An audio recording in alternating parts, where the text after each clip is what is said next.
se taisent. Je ne sais pas pourquoi les chefs d'État africains n'expliquent pas à leur peuple. On tue 160 Burkinabés. Pourquoi le président Roch Christian Kaboré ne vient pas devant l'écran de télé et il dit Burkinabé, chers frères et sœurs, nous sommes victimes de représailles parce que j'ai pris des positions fortes pour dénoncer non seulement ces djihadistes qui nous attaquent, mais ceux qui ont rendu possible leur attaque, ceux qui leur fournissent des armes, ceux qui ont détruit la Libye pour leur permettre de nous attaquer et qui font semblant de nous aider. Voilà pourquoi j'appelle le peuple tout entier à une mobilisation avec nos peuples frères et amis africains pour faire face à cela. Voilà pourquoi je décide une réorientation stratégique des alliances de mon pays pour pouvoir sauver ma population. Pourquoi n'a-t-il pas le courage de le dire? Mais parce qu'il n'a pas, croit-il, les moyens de faire face à la punition qui va s'infliger, qui va s'appliquer à lui s'il le dit.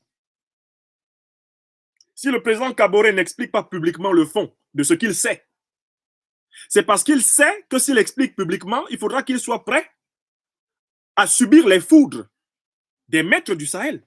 Et les maîtres du Sahel ne sont pas des Africains. Les maîtres du Sahel sont des Occidentaux. Les maîtres de la Libye actuelle sont des Occidentaux. Les maîtres du Golfe de Guinée sont des Occidentaux. Donc, pour parler, pour expliquer cela au peuple, il faut prendre une décision.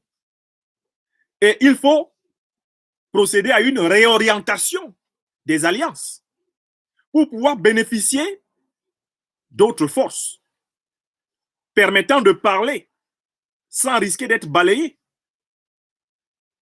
Voilà ce que vous devez comprendre. On ne peut pas tuer nos femmes, nos frères, nos enfants, nos filles, nos garçons, nos vieillards, pendant que par lâcheté, par peur, nous nous taisons. Alors que ce n'est pas parce que les gens se taisent qu'on ne les tue pas. Oui, ce qu'on a tué là, les 160 Burkinabés massacrés, est-ce qu'ils avaient parlé? Ils avaient dit quelque chose à quelqu'un? Est-ce que vous les avez lus sur les réseaux sociaux? Est-ce qu'ils donnaient une conférence sur YouTube comme moi? Mes 160 frères et sœurs burkinabés qui viennent d'être massacrés, est-ce que c'est des gens qui sont venus à Paris donner une conférence? Est-ce qu'ils sont allés au siège de la CEDEAO parler? On les a quand même tués, non?